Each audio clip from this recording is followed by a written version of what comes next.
Welcome back. Today we're doing another tier list. Who do I think is going to be champion by the end of 2026? Most of these this isn't much of a hot take. Some of them are pretty obvious, but other ones, I feel like not a lot of people are picking them. So without further ado, let's get right into it. Starting off the list, we are going straight to the big boys, the heavyweights. Now there is a lot of stuff up in the air with heavyweight at the moment. You got Tom Aspinall with the eye injury. Who knows how long he'll be out with that. Plus you got to rebook the Cyril match. So we're looking possibly towards the latter half of 2026. But if they can get the rematch out of the way and have a decisive winner, then that only leaves one opponent, either Tom or Cyril. But there's one guy waiting in the midst. That man is Walter Walker. As most people know, Walter Walker has a very good ground game, very good at leg locks and ankle locks. And Cyril Gane has very, very poor grappling. And Tom Aspinall, he's got weak knees. And that plays right into the game plan of Walter Walker. Sure, he started off his UFC journey a bit rough, very lackluster. But then he just started taking feet. And now, he's in the top 15. Nobody's even came close to stopping him. But there is another caveat with Walter. Recently, he broke his leg. Not too severely, not like Anderson Silva or Chris Weidman, but it's still a leg fracture. So it's going to take some time to heal. And who knows if it heals, perfectly. But I'm shooting a Hail Mary on this one, and I think Walter Walker is the imminent heavyweight champion. But if everything gets dragged out, then I think Tom Aspinall beats Cyril in a rematch. So I'm kind of cheating, but I don't care. It's my list. I can do whatever I want with it. Next up, we got the second biggest boys, the light heavyweights. And I think Pereira will remain champion. There are some guys waiting in the midst, but can't really bet against this guy. He has a touch of death in his hands. Ask Khalil Roundtree, Yuri Prohaska, Magomed Ankalaev. I would say Jan, but Jan gave him a pretty tough fight. Some people think Jan even beat Alex in their first fight. So, it really is up in the air. I could see Carlos Ulberg kind of spoiling the party, but he has a tough task fighting Yuri. But even then, Ulberg may be very technical, but does that mean he can withstand Alex's left hook and just his hands in general? Because that dude can crack. Now we got middleweight. Unfortunately, I'm conflicted on how I feel about the middleweight champion right now. He is a very good fighter. At times he can be extremely entertaining, but other times he can be kind of a chore to watch unless you know exactly what you're looking at, which I can appreciate the domination of DDP, especially when you take into consideration that every single fight Dricus has had, it's been a very tough, dragged out fight that Dricus almost always gets the upper hand on. And Hamza was able to just completely snuff that out and control him the entire time. But with that being said, while I appreciate it, I have no intention of rewatching that fight, ever, to be honest. And the other thing with Hamza, how inactive he is. I could see him fighting one more time in 2026, or one time in general, and that being around the September, October time. Hopefully I'm wrong. Hopefully he gets a couple fights in, but I could see Hamza dragging, three title defenses out for the next 3 years. And I don't really like that, to be honest with you. Next up, we got welterweight, Islam Makhachev. Now, right now, Islam is the undisputed, hands down, the best fighter in the division right now. But there are a few guys who could also come and spoil that parade anytime. You got Ian Machado Gary, Shavkat Rachmanov, something could spoil it. I personally don't, unless he's made some pretty big improvements with the breaks he's had. The other one is the Zesty King himself, Michael Morales. Right now, I think Michael's a little bit too young to beat a guy as experienced and developed as Islam, but anything can happen. It is combat sport at the end of the day. Morales could time a straight, crack Islam. Islam shoots. Morales throws a knee or something. Then it's over for Islam. I don't think that'll happen, but crazier things have happened. But right now, the safe bet by far is definitely Islam. Next up, we got another unfortunate champion, Ilia Topuria. Now, His court case could last anywhere from, 6 to 8 more months, or it could last well over a year. At which point I hope that the UFC would just strip him, or Ilya just kind of relinquish the belt and then just kind of have dibs whenever he's able to come back. I hope that doesn't happen, but that is an unfortunate thing about the sport. We've seen it happen.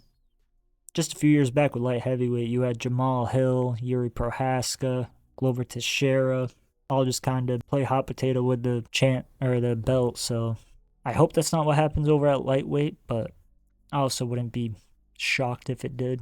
Now, for people who could spoil the parade of Ilia Topuria if he does come back, is of course you got Arman Tsarukyan, but I don't think the UFC has any intentions of giving him the belt anytime soon.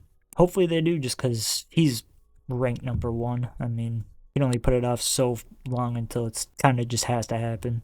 You got Paddy Pimblett and Justin Gaethje fighting for the belt. I don't know why I didn't bring that up earlier, but I think Ilya beats both of them. Paddy is a bit more up in the air. Justin Gaethje is way too close to retirement for me to confidently pick him on pretty much any fight right now. Justin Gaethje recently beat Rafael Fiziev in a rematch, so he's not completely done, but this isn't the first time he's mentioned it, but he keeps saying how, if I don't get another title shot for my next fight, then I'm retiring and blah, blah, blah, and it's just like threatening to sit out until you get a title shot. I've never been a fan of, but at the end of the day, it's his career, and it went his way, so what else can you say? And next up, we got Lerone Murphy. I think is going to come spoil the parade over at featherweight. Because I know Volkanovski's fighting Diego Lopez in a rematch, which Diego really doesn't deserve, considering in the top 5 at featherweight, you got Movsar Evloev, hasn't fought for the belt yet. Diego Lopez, obviously, he fought for the belt and lost. Then you have Yair Rodriguez, who has had a couple title shots, and he already lost to Volkanovski. And you got Lerone Murphy. So you got 2 guys who are on a crazy streak that haven't gotten any title shot yet, getting skipped over for Lopez, who just lost to Volkanovski. Sure, he beat Gene Silva, and that is a good win, but when you compare Diego Lopez with the other 2 guys, it's like, I mean, how can you really pick Lopez over Evloev, or even a Lerone Murphy, or Yusuf Zalal even, number 7? But, yeah, not a whole lot to say there. I think whoever wins between Volk or Diego, I think Lerone Murphy will come and spoil that short-lived parade, just because he has had a ton of UFC fights. He's already been the main event many, many times. He has very good power, very good timing. He's pretty well-rounded. He's tough. He's had moments where he could have taken the way out many times, but bites down on his mouthpiece and either gets it to the decision where he inevitably wins, or he finds a finish. And Evloev, he's just not active enough for me to think that he's willing to jump at any opportunity for the belt. I hope I'm wrong. I hope that he is like that, but at least Lerone Murphy's been more and more active than he was 2 or 3 years ago. So to me, it says more about how hungry he is to get to the top of the mountain. And now for bantamweight, we got Petr Yan. This is another stacked division, but I think Petr Yan can beat everybody in the top 5. Honestly, the top 15, but I'm not going to go through every single one of them for the sake of a tier list. So number 1, we obviously got Merab Dvalishvili. They're going tit for tat for the fights. Merab absolutely dominated Merab absolutely dominated Yan in the first fight, landed a record amount of takedown attempts. But then in the rematch, as you all know, Petr Yan beat the brakes off of Merab. So right now, it's whoever shows up better that night. If Yan's feeling a bit too constipated and Merab is just bowels are all systems go, that could be the differentiating factor. Then you got Umar Nurmagomedov. Now Umar, he has a skill set to become champion, but the cardio is the big issue, and you saw that clear as day with Merab. Umar will start off the fight looking fantastic, looking like he could take the belt off of anybody, but then the longer the fight goes, the more human he looks, to the point where Merab was doing literally anything he wanted with him in the 4th and 5th round. Similar to O'Malley. who is ranked number 3 at the moment. Now, Umar, he could dethrone Petr Yan. I wouldn't be super shocked at that, but Petr Yan definitely has more power in his hands than Umar. Umar does have a much wider arsenal of attacks with his kicks and threat of the takedown, but I don't know, man. Something tells me that Petr Yan would still beat Umar. And a rematch with O'Malley, because the first fight was super close. As a lot of people thought, I thought Sean needed to just give out a couple more exchanges where he came out on top in that last round and he would have gotten the clear win, but he didn't end up doing that, and he still got the win. So although I wouldn't call it a robbery, but it was a super close fight that I think Petr won. And I think that now, with Sean O'Malley taking 2 losses in a row to Merab, and he's fighting number 5, Song Yadong, I think we'd have to really see how much O'Malley has adjusted since we last saw him against Merab. Because O'Malley did have Merab hurt to the body a few times, but he still got dominated. So at the end of the day, that doesn't really mean a whole lot, but it is something. Got Corey Sandhagen. I think he's on the downturn of his career, unfortunately. And I think Petr Yan just beats him decisively, similar to how Merab did.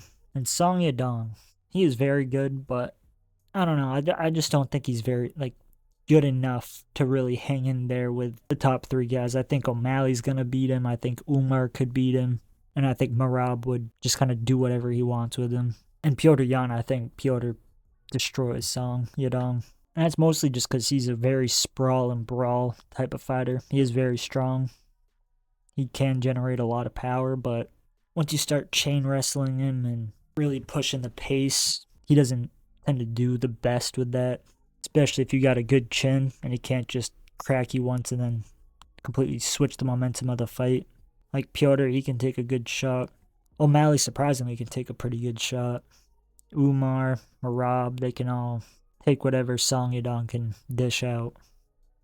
Now, if he starts to connect with 2 or 3 more after that, then a little bit different of a conversation. But yeah, I think Petr Yan is a pretty clear guy for the end of 2026.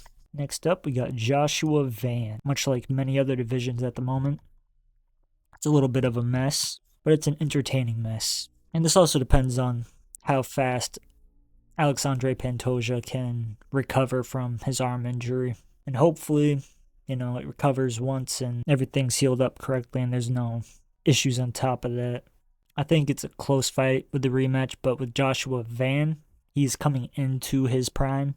And Alexandre Pantoja, he is exiting his prime, if not past it. So the longer it takes for Alexandre to recover, the more it looks like Joshua Van is gonna win just off of age. But as we saw with Glover Teixeira, sometimes age don't really matter too much.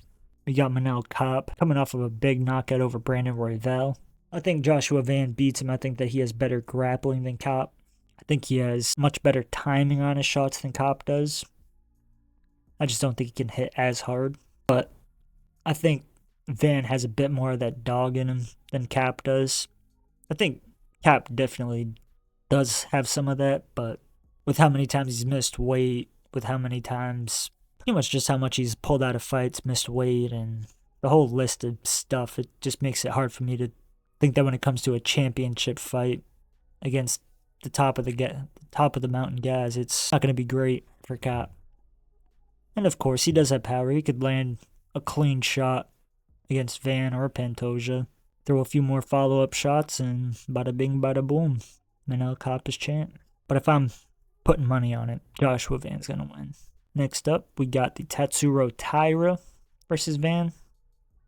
That's a fight that I look forward to. I hope they make that one before all of this gets resolved.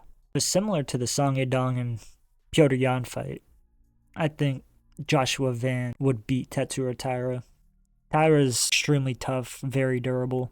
But if he can't take you down and control you, or have you just kind of wilt under the pressure when he's just standing across the octagon from you throwing bombs, which I don't see Joshua Van wilting under that unless he gets hurt bad.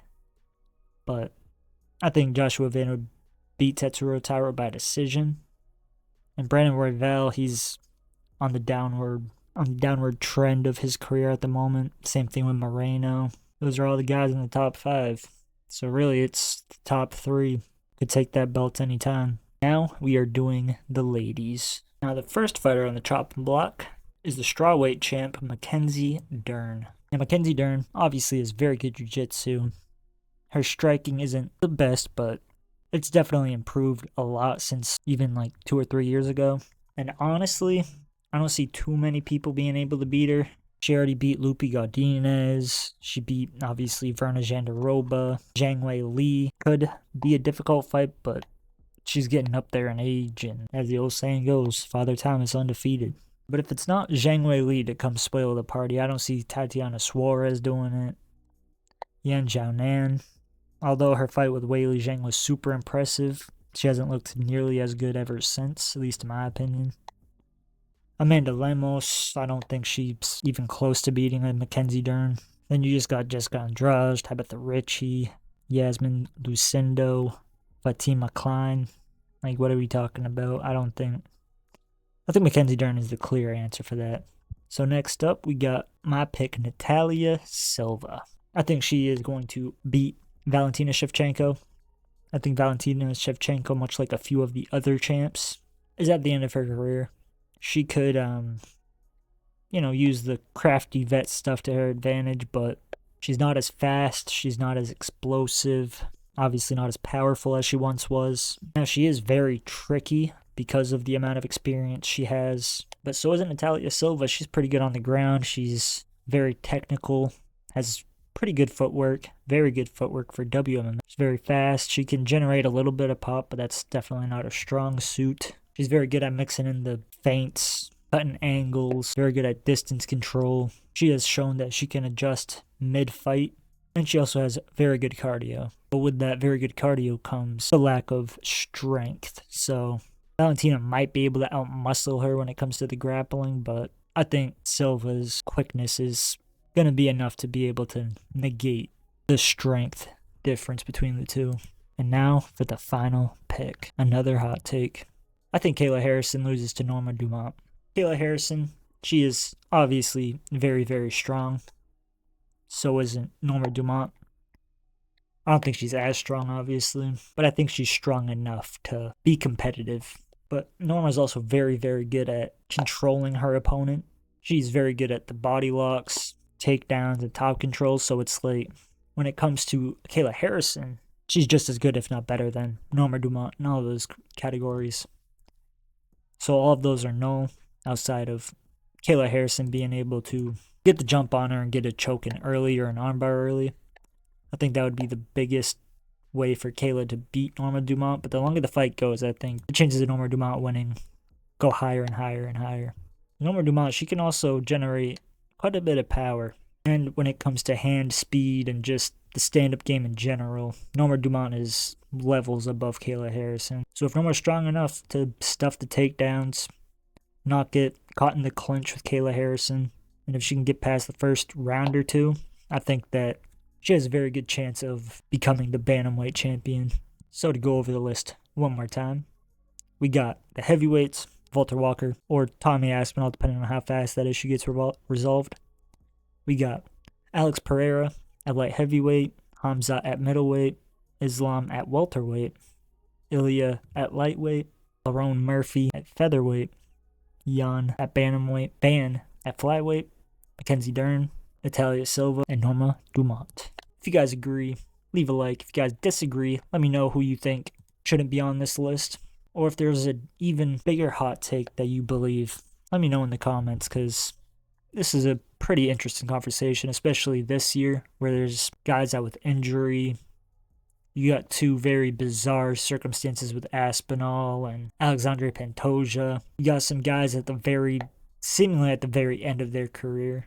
But like I said, Glover Teixeira, he went into his 40s, so he could be jumping a little bit too soon at that. But yeah, don't forget to like and subscribe. And yeah, that's about it. See ya.